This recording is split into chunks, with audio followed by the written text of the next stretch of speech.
Muito bom dia, investidores! Sejam bem-vindos a mais um vídeo do nosso Panorama Matinal. Encerrando a semana, hoje a gente começa a falar sobre aí as commodities, né? Como de costume, a gente segue aí sobre o trigo, que sobe no dia de hoje 0,15%, milho cai 0,18%, soja cai 0,28%, farelo de soja cai 0,29% e o óleo sobe 0,03%. Ontem a gente teve um dia de alta aí para o milho e para a soja na Bolsa de Chicago. Soja que subiu cerca de 10 cents por bushel, provavelmente puxado aí pela questão do petróleo que subiu forte. E a gente viu aí acabando que o óleo voltou, né? Vinha caindo bem, questão do óleo de palma lá na Malásia. Mas com essa alta bem expressiva aí do petróleo nessa semana, o óleo de soja acabou se recuperando e acabou puxando também a soja em grão para cima, tá? E hoje a gente já vê uma realização desse movimento de alta do dia de ontem. Como é que está a questão de soja na América Latina, nos Estados Unidos e no mundo, né? Então, China segue comprando e lá para os Estados Unidos a questão é que tem muita oferta em outras origens, né? Então, a gente teve aí Paraguai, a gente teve Argentina voltando para o jogo, anunciando aí vendas de soja, né? Então, a Argentina, a Bolsa de Rosário comentou em uma venda nesse novo programa do soy dólar na casa de 1,5 milhões de toneladas. E aqui também temos o Brasil, né? O Brasil que tem uma qualidade a mais do que a soja da Argentina e também tem um prêmio a mais por isso. Acaba que tem mais ofertas e a China consegue pegar de outros locais que não necessariamente os Estados Unidos. E isso pode fazer com que o estoque deles fique acima da expectativa, o que acaba produzindo aí preços mais negativos para a soja. Outra questão lá está mais difícil de escoar pelo custo das barcaças, o frete está mais alto e também vemos aí que o Brasil acaba ofertando numa condição melhor, né? O que poderia ajudar os preços da soja lá nos Estados Unidos seria realmente um atraso aqui no Brasil, no plantio, que faria com que a janela de exportação deles aumentasse até lá a casa de fevereiro, deixando eles mais tranquilos nessa janela. Outro ponto foi que aqui no Brasil os preços do farelo tiveram um ágio. Por quê? Porque se a Argentina está vendendo grãos, quer dizer que ela não está esmagando. Se ela não está esmagando, ela não vai ter farelo para vender. Então acaba que o preço do farelo ele tem um aumento aí, um ágiozinho. Então vamos recapitular aí como é que foi a semana também, né? Vamos passar pela parte de clima. E agora eu gostaria de falar com vocês sobre o dado que a gente teve ontem, na parte do monitor de secas lá dos Estados Unidos, né? Então a gente vê que a degradação ela continua em alguns estados, principalmente aqui no Iowa. Lembrando que essa parte aqui está chegando no seu ciclo final, né? Daqui a pouco a gente já deixa de acompanhar isso porque não tem mais importância. Lembrando que a gente foi aí para 35% da soja já formada, não precisa mais, não se importa mais com a questão hídrica, né? E provavelmente essa semana a gente deve ter mais um salto na ordem aí de uns 15%. Como é que ficou então a degradação, né? A gente observa pela parte em amarelo que tivemos aí uma degradação em Iowa, Minnesota, Missouri, tivemos também ali em Illinois, um pouquinho em Indiana. Então, estados aí que são chaves, né? Produzem bem a parte de milho e de soja. Degradação pode impactar ainda na condição das lavouras. Lembrando que esse aqui é um dado que ele é medido com uma certa atraso no tempo, né? Uma janela do tempo. A gente pode perceber aqui que ele foi parado no dia 12, né? E ele saiu ontem, então dia 14. Ou seja, com 2 dias de atraso, olhando para a semana passada, né?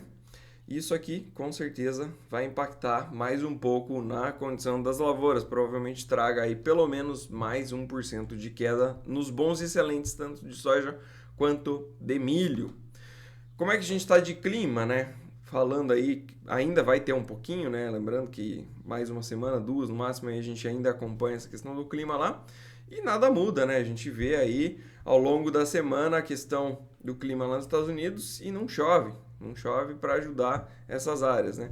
A gente pega aqui pelo mapa de 5 dias, a perspectiva de chuva, é que a gente tem um pouco mais de chuva no Iowa, Missouri e também em Minnesota. Só que, de novo, né, são volumes extremamente baixos, volume que no final das contas acaba que nem mexe praticamente nada, né? Porque em 5 dias você tem um acumulado aí de 5 milímetros, como se nem tivesse chovido, né? Talvez a umidade do ar em alguns lugares aqui do Brasil tenha mais volume hídrico do que essas chuvas previstas lá para os Estados Unidos, né? E aqui no Brasil, como é que a gente está? No Brasil, aquela chuva ela se dissipou, né? Lembrando que eu mostrei para vocês que a gente tinha uma chuva que pegava, começava mais pungente aqui no sul, cobria todo o mapa. Claro que não era uma chuva também forte, né? Era uma chuva no tom aí de 5 a 10 milímetros. E passava aí por São Paulo, passava por Minas Gerais, Goiás, pegava uma boa faixa aqui do Mato Grosso, pegava o Mato Grosso do Sul praticamente inteiro, né? E, a princípio, essa chuva aí se dissipou. Lembrando que a gente está com um plantio mais para o oeste lá do Mato Grosso, né? Já encaminhando, mas para o restante aí está atrasando por enquanto, né? Então a gente tem que ver como é que vai ficar essa questão, como é que vai ficar o programa aí para frente, né? Falando do petróleo que subiu bem aí nessa semana, né? Como a gente comentou, o petróleo vem forte, né? Lembrando que a gente falava aí pouco tempo atrás um petróleo a $70 o barril e hoje ele já está a 90,63 dólares o barril. E segue subindo, né? Hoje mais uma alta aí de 0,52%. E como é que fica a relação do Brasil, né? Que eu sempre falo para vocês que a gente tem uma diferença para o preço de paridade de importação, né? E ontem, então, a Abicom trouxe aí os dados. Gasolina já está com 12% de deságio e o diesel com 18%. E lembrando que esse dado aqui da Abicom, apesar de ter sido publicado ontem, ele leva em consideração o fechamento do dia anterior. E como é que tá, né? A gente vê aí, ó, no dia anterior, o petróleo ontem subiu muito bem. Subiu 2% ontem, tá? Então, se a gente pega aí o fechamento do dia 13, a gente ainda vai ter mais uma defasagem aí para ser calculada, uma defasagem importante. Se a gente coloca aí mais 2% em cima, né? Então, realmente começa a ficar complicado aí para a Petrobras, né? Como é que ela vai fazer? Lá nos Estados Unidos, isso aqui já está repercutindo também, tá? Então, a gente tem um problema lá já na gasolina e também no diesel, muito mais caro. E os estoques dos Estados Unidos, eles estão bem mais baixos. Vamos fazer uma recapitalização de como é que foi a semana, né? Então, a gente teve o petróleo, claro que ele ainda vai fechar hoje, né? Mas, a princípio, a gente tem nessa semana uma alta de 3,8% para o petróleo, uma alta bem expressiva. Petróleo que, a princípio, vai em busca dos 93 dólares com 40 centavos, né? Que seria aí a máxima lá de novembro de 2022, tá? Ponto bem interessante, aqui deve haver algum tipo de descanso, tá? 93 dólares, então fiquem com esse número em mente. Se a gente olha para o óleo de palma fecha a semana, está fechando a semana aí uma leve queda, na casa de 1,10%. Isso aqui olhando no semanal, o óleo de palma lá na Malásia, tá, pessoal? Lembrando que o óleo de palma a gente olha por quê? Porque ele tem impacto em cima do óleo de soja, que consequentemente vai ter impacto em cima também do preço da soja em grão. Olhando para o óleo de soja faz um movimento contrário ao óleo de palma, né? Ele vem fechando a semana aí com uma alta de 2%. Talvez aí podendo iniciar a semana em busca da casa dos 65 dólares e 50 centavos. E a soja, como é que ficou a soja até então lá nos Estados Unidos? Soja que testou aquela região dos 14 dólares por bushel, que eu comentei com vocês, não conseguiu romper, fez uma semana de queda, mais uma semana de queda, e essa semana também fechando aparentemente em uma queda. Claro que a gente ainda tem o pregão regular, que vai começar aí às 10h30 da manhã, mas a princípio o que a gente tem aí é uma queda na semana de 0,5% para os futuros de soja lá em Chicago. Vem caindo, está lateralizado, mas é possível sim que semana que vem venha romper aí a máxima dessa semana em busca novamente dos 14 dólares. Caso isso não aconteça e perca a mínima dos 13,30 dólares por bushel, pode vir aí para casa dos 13 dólares 00, tá? Milho, como é que ficou o milho lá na CBOT, lá em Chicago? Milho fazendo uma semana de queda, milho que, né, fez um movimento bem expressivo. Cada barra dessa aqui, pessoal, corresponde a uma semana de negociação, tá? Então 5 dias aí, 5 pregões para cada barra. O acumulado disso traz o que para a gente no milho? Traz uma queda de 0,8% na semana. Mesmo caso da soja, ainda temos o pregão regular para acontecer às 10h30 da manhã e vai até às 3h30 da tarde essa negociação. Então a gente pode ser que a gente ainda veja uma barra aqui fechando em alta para o milho e também para a soja esta semana, mas a princípio o que a gente tem são 2 fechamentos em queda, tanto para a soja quanto para o milho. Como é que está o trigo? O trigo também que vem um movimento de baixa bem forte, fazendo um canalzinho aqui, né? E a gente tem para o trigo também mais uma semana de queda. O trigo que está mais fácil de fechar em uma alta, né, essa semana, porque no momento ele está com uma queda de 0,08, ou seja, praticamente no 0 a 0 para o trigo. Mas o trigo também trilhando um caminho, né, podendo vir testar aqui embaixo no primeiro momento, na região aí provavelmente dos 5,20 dólares por bushel. Falando de bolsas, ou melhor, vamos falar do milho aqui no Brasil, né? Milho no Brasil que essa semana encerra o contrato setembro, inclusive hoje é o último dia de negociação dele, e ele está aí para fechar com uma queda de 2,3% na casa dos R$ 53,50 a saca, tá, pessoal? Encerra hoje esse contrato, perde muita liquidez, o mercado já negocia aí o CCMX, que é o próximo contrato. E o próximo contrato está como? O CCMX é novembro, tá, pessoal? Vencimento novembro. A gente tem aí uma queda de 1,61% até então. Lembrando que ainda temos o pregão regular aqui no Brasil, que ele começa às 9 horas da manhã e encerra às 4h20 da tarde. Mas a princípio é uma queda de 1,61% na semana. Milho Brasil que caiu muito bem também, aparentemente encontrou um fundo aqui na região dos R$ 57 reais por saca e hoje pode fazer um movimento de alta diminuindo essa queda semanal, né? A parte de bolsas, como é que ficou, né? Brasil subiu muito bem essa semana, está acumulando até o momento 3,54% de alta, em rumo a testar aí os 120 mil pontos e posteriormente buscar aí a máxima do ano em 123 mil pontos, tá?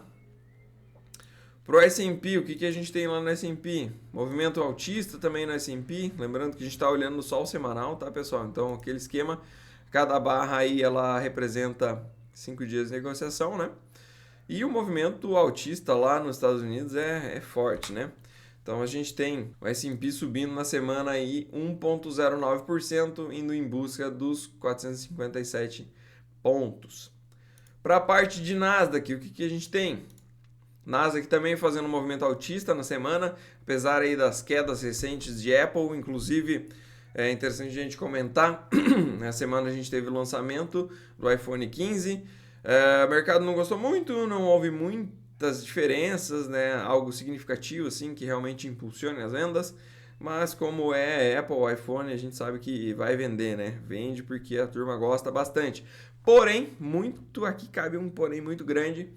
A China, com a sua guerra tecnológica contra os Estados Unidos e vice-versa, tem uma questão que lá eles estão proibindo os chineses de usarem dispositivos da Apple em setores públicos. Ou seja, funcionários de setores públicos não podem mais usar iPhone, MacBook, enfim, não podem usar mais dispositivos da Apple dentro do seu serviço, ok? E isso preocupa, inclusive a Apple caiu muito bem essa semana, né? Porque é o maior mercado da Apple. Então o mercado chinês, ele é muito grande mesmo, muito grande mesmo. E o chinês, ele adora comprar artigos de luxo, num geral. E se a gente fala na parte aí de consumíveis de tecnologia, na parte tanto de celulares como de computadores portáteis, é a Apple. A parte de luxo, a Apple não tenho nem o que dizer. Então isso preocupa porque se estender aos demais, ela perde muito, muito, muito, muito seu poder de venda e também de receita, né, pessoal? Então, essa questão da China aí deu uma baqueada, senão a alta aqui da Nasdaq a semana poderia ter sido muito mais alta, tá? Então, sobe aí 1,26%. Agora vamos falar aí de como é que tá, né? As bolsas ao redor do mundo, já comentamos das agrícolas, comentamos aí do petróleo, minério de ferro também segue fazendo um movimento muito bonito, né, de alta, subindo hoje mais 2,33% a 879 dólares, yuans, desculpa, por tonelada. Isso aqui puxa também as mineradoras aqui no Brasil e também puxa lá na Austrália, né, Austrália que sobe muito bem hoje. Mas começando no Ásia-Pacífico, por Xangai, a gente teve aí uma queda de 0,28%. Hang Seng subiu 1,03%, parte de tecnologia lá da China, né? Japão subiu 1,11%. Aqui tem toda uma questão das taxas de juros lá, né, aumentando. Perspectiva, né, de aumento.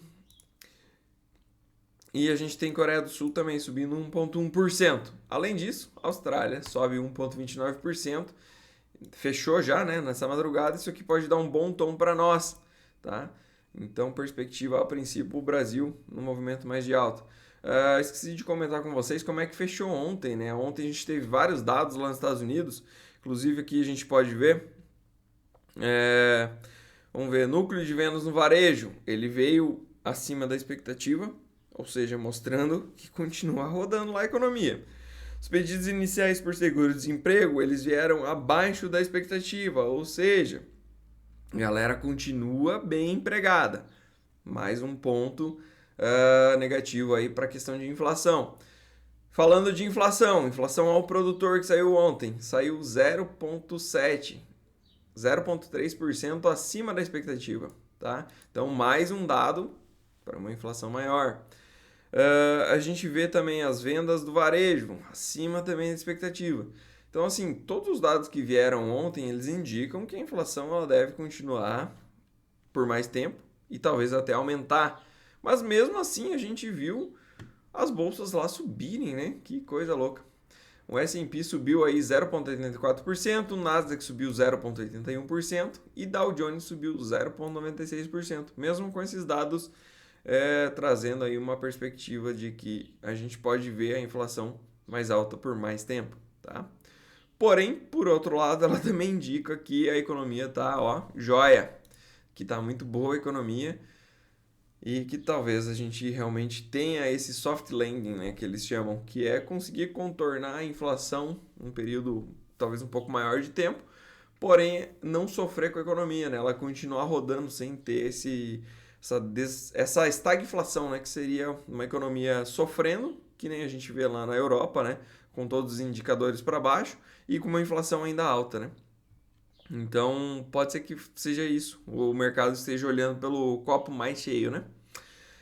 E aqui no Brasil a gente viu também uma alta espetacular da nossa bolsa, subindo 1,03%. Vale puxou muito bem, subiu 4% e acaba arrastando aí a nossa bolsa como um todo para cima, né? E a gente viu também a Petrobras subindo cerca de 2,5%, com perspectivas aí de novos pontos para perfurar e extrair petróleo, né? E ainda tem a questão lá na Amazônia, que a princípio deve sim desenrolar e isso puxaria as ações Petrobras, daria mais um salto ainda nela, né? Para a parte de Europa, a gente tem um dia mais positivo lá hoje, o Eurostock sobe 1,01%, e o destaque de alta hoje vai para a França, subindo 1,62% no momento. Na parte de futuros, a gente tem S&P com uma expectativa de alta de 0,12% e a Nasdaq com uma queda leve de 0,07%, ou seja, os dois aqui praticamente no 0 a 0, muito estável. Para a parte de dólar, temos um dólar um pouco mais fraco contra as principais moedas do mundo, caindo 0,09%, e contra países emergentes temos aí uma perspectiva de um dólar mais forte. Então, o que é esperado para a abertura hoje? Talvez os dois para o mesmo lado, tá? Uma bolsa, a princípio, abrindo em alta e também um dólar aí recuperando da queda de ontem, que caiu quase 1% aqui no Brasil, né? como está um pouco mais forte quanto os emergentes, pode ser que a gente veja também uma abertura mais em alta para o dólar. Na parte de agenda, pessoal, hoje não temos nada de relevante, então a princípio é um dia que deve seguir mais assim, mais positivo para a bolsa e mais neutro / negativo para o dólar. Pessoal, a todos um excelente final de semana, grande abraço e até segunda!